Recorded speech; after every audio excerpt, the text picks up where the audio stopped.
Feliz Pascua de Resurrección. Nosotros somos los llamados, hermanos, a estar gozosos y a celebrar que la tumba está vacía. Miren, una sociedad que se ha transculturizado tanto.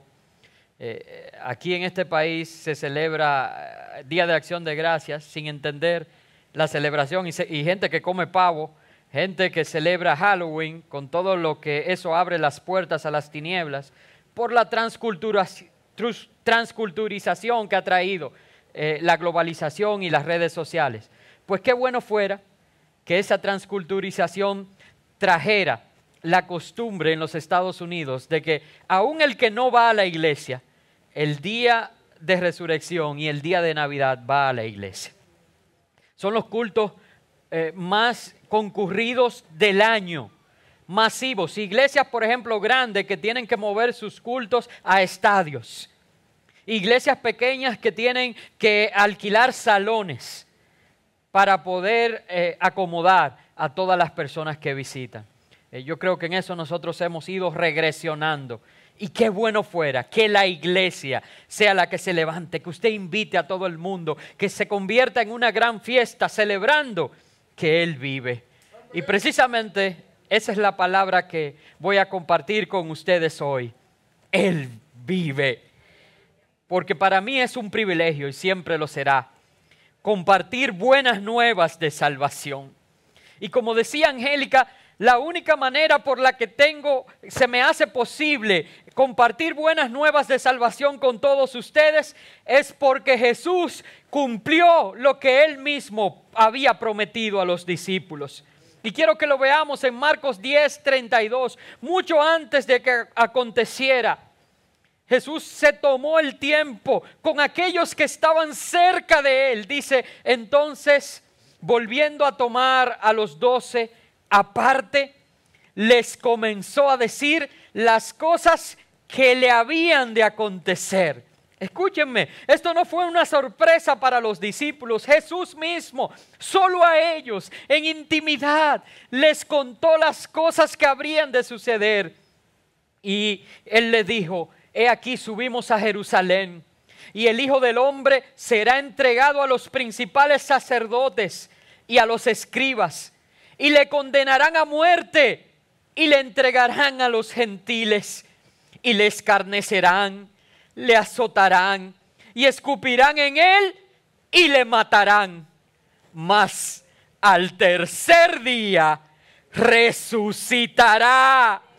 Mas al tercer día resucitará. Hermanos, los discípulos no entendieron este mensaje. Por eso es casi indescriptible la decepción que ellos sintieron ese viernes, en la oscuridad de ese viernes, pensando en todo lo que había pasado en menos de una semana desde el domingo anterior. Recuerden que yo el domingo anterior prediqué de los eventos que sucedieron, donde Jesús fue recibido con ovación en su entrada a Jerusalén, donde la gente ponía ramos a sus pies y sus mantos, declarando Hosanna y declarando bendición. Bendito el que viene en nombre del Señor. Todo lo que había pasado y cómo todo eso se trastornó, todo eso cambió, cómo le dieron la espalda a los suyos, vino y los suyos no le recibieron. Cómo tuvieron que ver el arresto, la traición, la muerte, la pasión, la crucifixión de Jesús. Qué oscuro fue para ellos ese viernes. Había sucedido todo lo que Él les había dicho. Pero qué tristeza en el corazón de los discípulos. Saber que ellos mismos le habían negado. Saber que ellos mismos estaban sometidos a persecución. Saber que ellos mismos estaban ahora asustados. Saberse desanimados. ¿O no es esa la escena que vemos en dos de ellos que iban camino a Emaús. Completamente desanimados. ¡Qué momento tan difícil en la vida de los discípulos! Saben, ese momento fue tan oscuro que hasta el enemigo pensó que había triunfado. El diablo, que el Señor lo reprenda, pensó que en la cruz había salido victorioso porque vino con la muerte y se creyó vencedor. Pensó que la muerte era el final. Solo que se les olvidaba. Solo que no habían entendido que el viernes no era el fin de la historia. Que el sábado y su silencio no marcaban su destino. Olvidaron la promesa de Jesús. La misma promesa que debió llenar sus vidas de esperanza. Jesús les había dicho, todo esto pasará, pero tranquilos, que el domingo viene. Tranquilos, el domingo viene. La esperanza de ese domingo se hizo válida también para ti hoy. Es por eso que tengo buenas nuevas. Es por eso que puedo decir, tranquilo, Él cumplió. Al tercer día resucitó. Por eso en medio de la oscuridad de la situación que hoy atraviesas, por eso en medio de la soledad y del silencio que sientes en tu vida, donde pareciera que aún Dios se ha olvidado de ti, en medio de la desesperanza, hay palabra de vida para ti. Y esa palabra que hoy te digo es: Jesús vive hoy. Jesús vive hoy. Jesús vive hoy. La tumba está vacía. Este año yo espero que algunos de aquí me acompañen. Que quiero ver esa tumba vacía. Testimonio público de que Jesús se levantó y vive hoy en medio de nosotros. Es importante que usted y yo, como discípulos de Cristo, entendamos la magnitud de esta verdad única, una verdad especial, una verdad que sobrepasa todo entendimiento. ¿Saben por qué? Porque la sociedad moderna, donde una de sus frases favoritas es la tolerancia y la inclusión, nos obliga, buscando ser inclusivos, ser tolerantes, a que muchas veces nos encontremos en conversaciones diariamente, en un hospital, en un café, en un supermercado, en conversaciones donde por no ofender sensibilidades, nosotros asentimos a expresiones como: no, porque todos servimos a un mismo Dios. Las religiones todas nos llevan a Dios. No, porque Dios puede ser buscado en cualquier lado. Y nosotros, siendo políticos, siendo prudentes, asentimos a todas estas expresiones. ¡Ay! Y si agregamos el tema de la muerte, ahí es que las cosas se complican. para no afectar sensibilidades. Porque aunque al ser humano no le gusta tocar el tema de la muerte,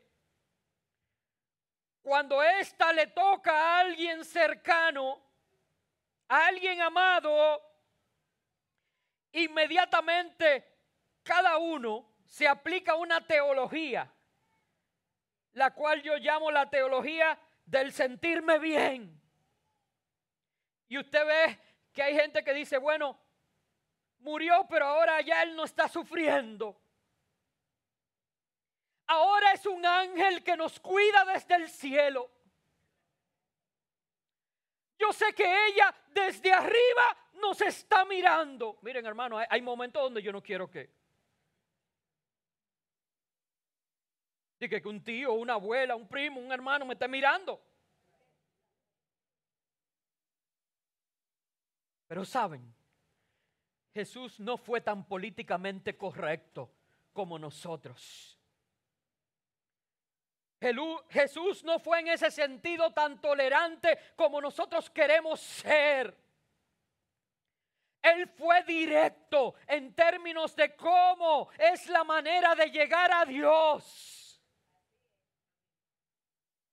Él dijo, es más, vamos a leerlo para que yo ni siquiera me equivoque al citarlo, en Juan 14:6, un solo verso. Nada de medias tintas, nada de dar vueltas. Nada de decir, es así. Ay, sí, todo Dios está en todo lugar y tú lo buscas la manera. No, no, no. Jesús le dijo, yo soy el camino y la verdad y la vida y nadie viene al Padre sino por mí.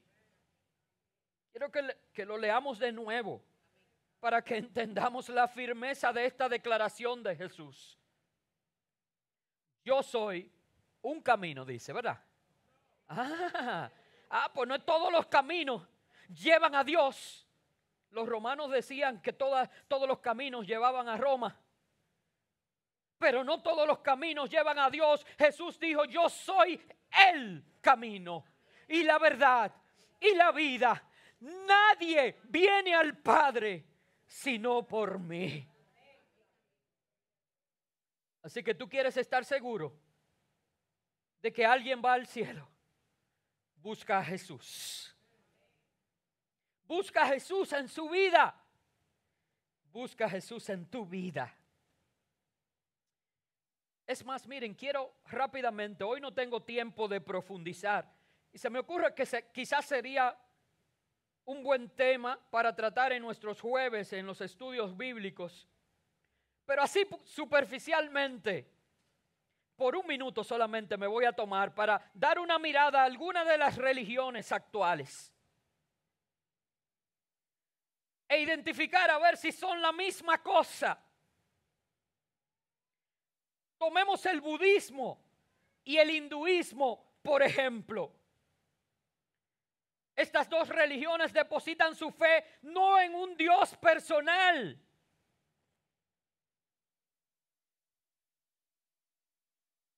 Uno, por un lado, deposita su fe en deidades, en figuras, en estatuas, y hacen de cualquier cosa un ídolo, un Dios.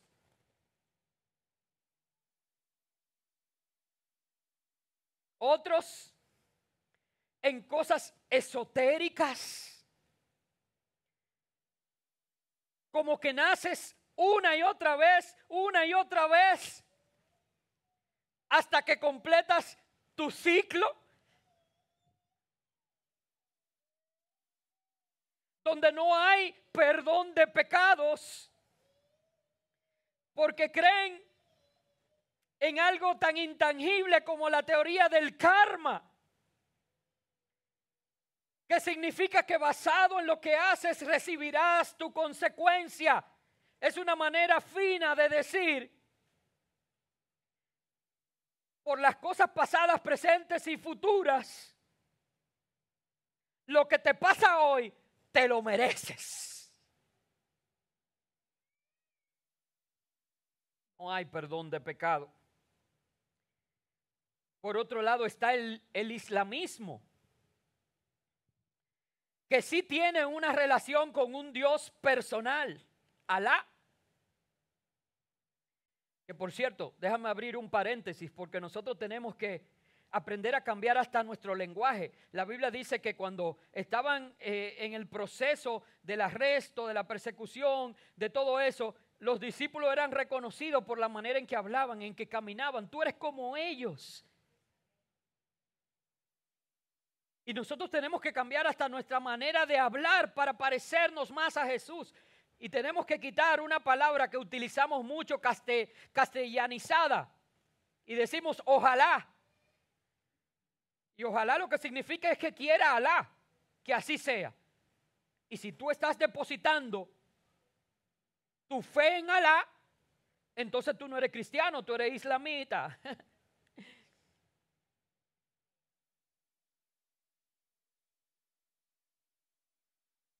La Biblia dice en Santiago que nosotros no debemos decir mañana iremos y compraremos y viajaremos y haremos, sino que en todo tiempo debemos someter nuestra voluntad a la voluntad de Dios y decir si vivimos y si Dios quiere.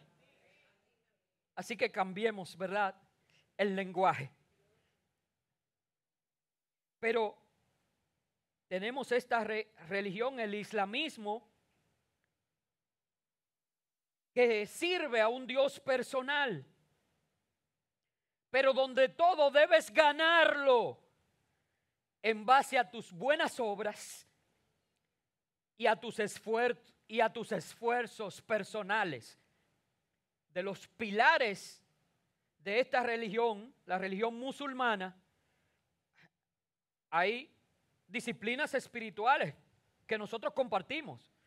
De los 4 o 5 pilares principales de ellos, 3 son la oración, el ayuno y la peregrinación. Disciplinas espirituales. Pero saben, hay un 6º pilar que casi nunca ellos lo tocan en público, que es la yihad. Porque como todo hay que ganarlo con un esfuerzo personal, y la yihad tiene por un lado un significado espiritual, mis luchas personales, pero por otro lado es la guerra santa. Y por eso usted ve que un musulmán extremista, porque no todos son así, se explota a sí mismo y para ellos es un honor morir sirviendo a la yihad, a la guerra santa. Ahora comparemos eso con el cristianismo. Comparemos esto con la relación personal con Jesús. El cristianismo se basa en esto, en que estando nosotros muertos en nuestros pecados, Dios nos amó tanto. La Biblia dice, de tal manera amó Dios al mundo, que se dio a sí mismo por nosotros. Se hizo como uno de nosotros. Fue a la muerte por nosotros, pero resucitó y vive para que nosotros podamos ser salvos por su gracia, no por nuestras obras. Claro, depositando nuestra fe en Él, en ese sacrificio que hizo en la cruz y su posterior resurrección. No todas las religiones son iguales. No son la misma cosa. No todos los caminos llevan a Dios. Ahora, yo sí quiero compartir en esta mañana 4 pilares que a través de la resurrección sustentan nuestra fe cristiana. Y la primera de ellas es que la resurrección de Jesús confirma nuestra fe. Voy a repetirlo. Usted ve que cuando usted quiere hacer un edificio fuerte, que se sostenga, que pueda crecer verticalmente sin peligro, los pilares tienen que ser robustos, tienen que estar bien cimentados y construidos de un material diferente. ¿Usted no ve que las columnas se construyen en un material diferente a los blocks? En un material más fuerte, pues este es uno de esos pilares. Saber que la resurrección de Jesús confirma nuestra fe. Y quiero que lo veamos en Hechos 3:15. Y dice lo siguiente. Y esto fue después de la curación de un cojo. En la vida de la iglesia primitiva, ahí mismo, el nacimiento de la iglesia, y los discípulos oraron. Y ocurrió una gran sanidad y todos estaban maravillados. Pedro empezó a predicarle y decir, pero ¿y por qué ustedes se maravillan de esto? Ustedes no saben que pasó tal cosa, que vino Cristo. Y dice, y matasteis al autor de la vida, a quien Dios ha resucitado de los muertos, de lo cual nosotros somos testigos. El punto de nuestra fe es que no está basada en una fábula. El punto de nuestra fe no es que es un invento inmaterial de alguien. El punto de nuestra fe es que tiene testigos presenciales. Este hombre, delante de toda este pueblo se paró y dijo, ustedes lo mataron, pero Dios lo resucitó y yo mismo lo vi con mis ojos delante de mí. Entiendan algo, porque se han tejido muchas conjeturas tratando de quitar méritos a la resurrección. De hecho, la Biblia misma narra que ahí mismo pagaron a soldados para que inventaran una falacia de que los discípulos habían robado el cuerpo de Jesús. Eso yo no me lo estoy inventando, eso está en la Biblia. Lo que pasa es que el enemigo es un imitador. Puede dar apariencia de verdad, pero no puede hablar verdad. Jesús es la verdad. Por eso cuando usted toma esa teoría, y vamos a pensar por un minuto, si los discípulos que estaban asustados, desanimados, decepcionados, que habían sido traicionados por uno mismo de ellos, ya ni siquiera podemos decir 12, eran 11, decidieron robar el cuerpo de Jesús. Y ellos, con su poder y sus armas, fueron a una tumba custodiada por el imperio más poderoso de la época y robaron el cuerpo. ¿Qué les parece? O los romanos decidieron esconder el cuerpo y desaparecerlo, creando y alimentando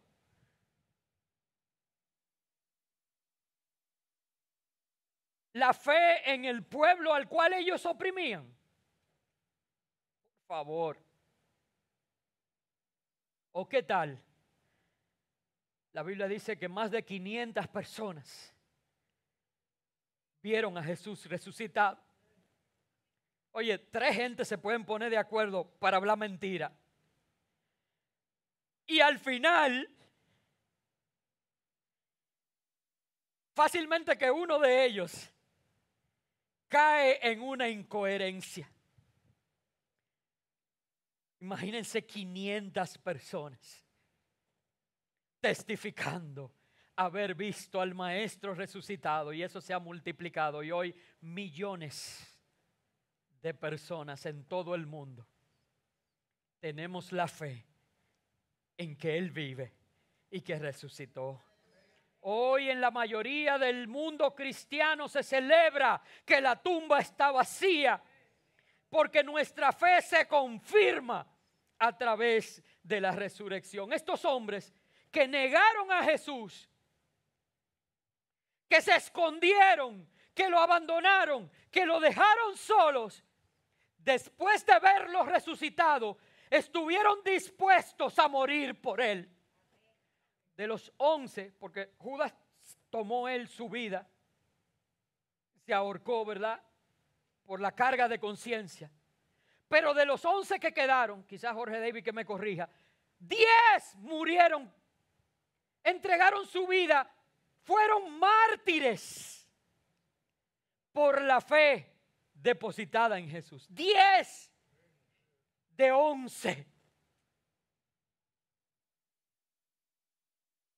¿Cómo usted pasa de esconderse, de negar, de asustarse, a pararse y decir: no voy a negar la fe que tengo, porque yo lo vi, porque Él estaba vivo, porque Él se levantó, porque Él cumplió lo que dijo, y por Él yo creo que Él es la resurrección y la vida, y que el que cree en Él, aunque esté muerto, vivirá? Prefiero morir en Cristo, porque sé que resucitaré y que estaré para siempre con Él.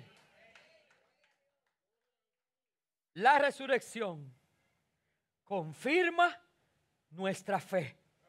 Primer y gran pilar de nuestra fe. La segunda cosa es que la resurrección nos justifica. Y quiero que busquen Romanos 3:22, pero lo voy a leer en Nueva Traducción Viviente. Si no lo tiene, puede buscar, ver en la pantalla.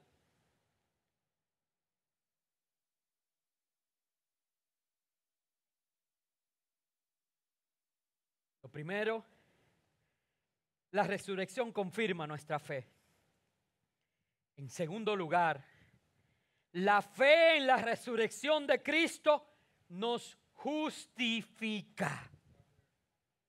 Romanos 3:22 dice: Dios nos hace, como dice su Biblia, justos a sus ojos cuando ponemos nuestra fe en Jesucristo. Y eso es verdad para todo el que cree, sea quien fuere. Esta semana que pasó, una de estas personas que leen la palabra de Dios y solo buscando la quinta pata del gato que solo tiene 4, y que usted lo ve que nunca le llaman para hacer una pregunta que pareciera que le va a permitir crecer un peldaño en el conocimiento de Cristo. Solamente están buscando algo con que entretenerse y discutir. Me escribió, me mandó un texto sacado completamente de su contexto para hablar de un pecado en el que él entendía que el libro de los Proverbios daba una declaración absoluta o absolutista de condenación para ese pecador. Y esa persona me decía: no, usted me lo dice porque si eso es lo que dice, yo no pierdo mi tiempo predicándole a esa clase de gente. Y antes de darle casi un estudio teológico que le di, yo le dije: el día que yo crea que un pecador que se arrepiente no puede alcanzar salvación, me dedico a vender China en una esquina.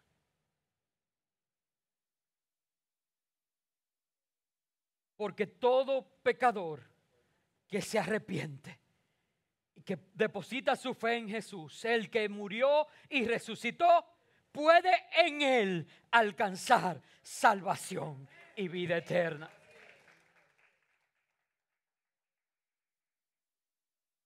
No importa tu pecado.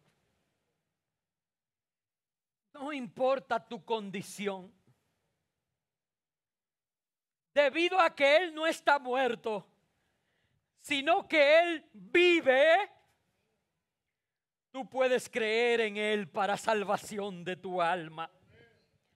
Porque Él no vino a condenar el mundo, sino para que el mundo fuere salvo por Él, por medio de Él. Pastor, pero es que yo estoy en una condición tan alejada de Dios. Es que por eso es que es diferente. Es que no es a través de tus buenas obras. Si te hemos mostrado aquí que es que nosotros somos tan buenos.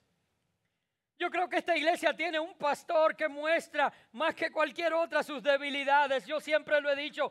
Cada vez que ministro la Santa Cena, digo, cuando leo esto, de que el que come y bebe indignamente, juicio come y bebe para sí, digo, pero es que yo no soy digno. Pero he depositado mi fe en el Señor y en su resurrección, y eso me hace justo a los ojos de Dios. Así que la expresión no hay justo ni aún uno ya no se me aplica, porque al depositar mi fe en Jesús he sido justificado por su sacrificio. Lo tercero, el tercer pilar que hace la resurrección es que la fe en su resurrección nos santifica. ¡Wow! Qué importante es la resurrección. Primero, sostiene nuestra fe. Segundo, nos justifica. Hay para nosotros perdón de pecados. Pero lo tercero que hace es que nos santifica. Colosenses 2:12, también lo leeré en Nueva Traducción Viviente, dice: pues ustedes fueron sepultados con Cristo cuando se bautizaron, y con Él también, óyeme bien, fueron resucitados. Ahí dice serán. No, espérate. Será la versión. Léalo en su pantalla, vamos a ver. Fuimos sepultados y seremos resucitados, ¿verdad? Oh, no. ¿Cómo dice? Y con Él también fueron resucitados para vivir una vida nueva, debido a que confiaron en el gran poder de Dios, quien levantó a Cristo de los muertos.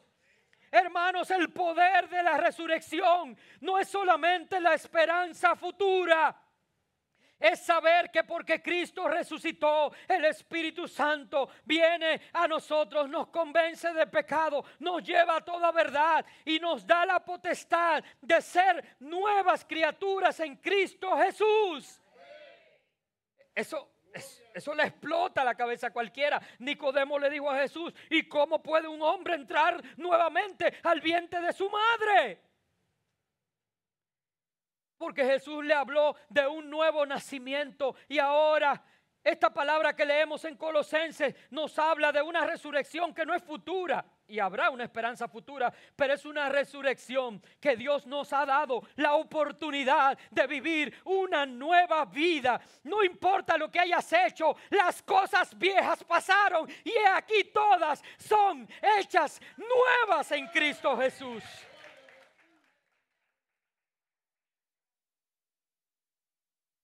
Es que mentías, pero ahora tienes el poder que resucitó a Cristo de los muertos y te niegas a mentir y puedes vivir una vida en verdad.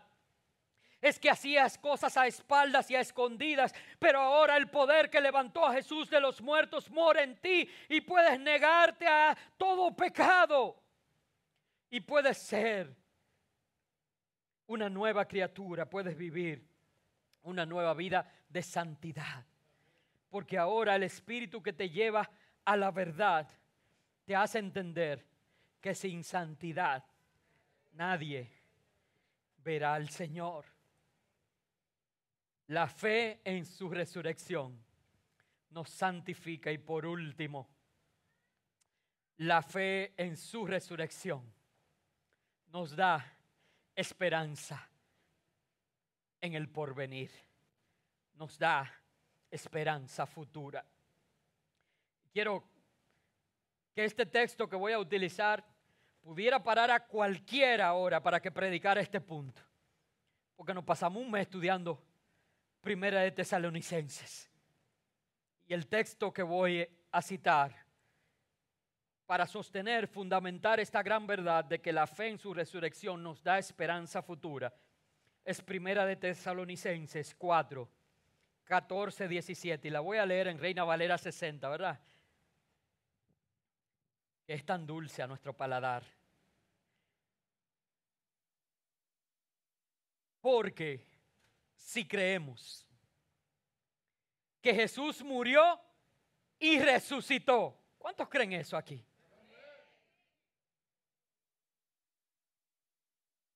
Así también traerá Dios con Jesús a los que durmieron en él. Por lo cual os decimos esto en palabra del Señor, que nosotros que vivimos, que habremos quedado hasta la venida del Señor, no precederemos a los que durmieron, porque el Señor mismo, con voz de mando, con voz de arcángel y con trompeta de Dios, descenderá del cielo, y los muertos en Cristo resucitarán primero. Luego nosotros, los que vivimos, los que hayamos quedado, seremos arrebatados juntamente con ellos en las nubes para recibir al Señor en el aire, y así estaremos siempre con el Señor. Esa sí es una esperanza. No solamente ahora para mí, sino para los que han estado alrededor de mí, que han muerto en el Señor. Aquellos que han creído que Jesús murió y que Jesús resucitó. Yo no creo que nadie me está mirando desde el cielo ahora, solamente Dios. Que la Biblia sí dice que sus ojos recorren la tierra y que Él pone su mirada sobre sus escogidos. Yo no creo que nadie más me esté mirando desde el cielo. Ahora yo sí creo que antes, si estoy vivo, cuando Cristo venga, porque Él viene pronto, que antes de yo ser levantado, mi papá que ha sido sepultado tendrá un cuerpo transformado. No lo precederé yo, sino que Él me precederá a mí, que mi pastor estará allí, que aquellas personas que han depositado su fe en la resurrección serán levantados por la voz potente del Señor. Y luego nosotros, los que hayamos quedado, subiremos hasta las nubes y estaremos siempre con el Señor. Esa esperanza nos alegra. Esa esperanza nos sostiene, ya que sabemos que si vivimos, para Él vivimos. Y si morimos, somos del Señor, y sabemos que la muerte no es nuestro final. No nos entristece como aquellos que no tienen esperanza, porque sabemos que Jesús es la resurrección y la vida. El que cree en Él, aunque esté muerto, vivirá. Sabemos que Él vive y que nosotros vivimos en Él. Pónganse sobre sus pies. Porque es un momento propicio. Es un momento aceptable para que ese sacrificio perfecto en la cruz, que luego se consumó en la muerte de Jesús. Al depositarlo en la tumba dije que aún el enemigo celebró, pero Jesús lo había dicho. que Él se levantaría. Y al levantarse, sí se declaró un triunfador. Se preguntó: ¿dónde está, oh muerte, tu aguijón? ¿Dónde, oh sepulcro, tu victoria? Sorbida es la muerte en victoria. El que resucitó venció a la muerte. La muerte no puede y no es el final para ti, porque tú tienes vida y vida eterna en Cristo Jesús.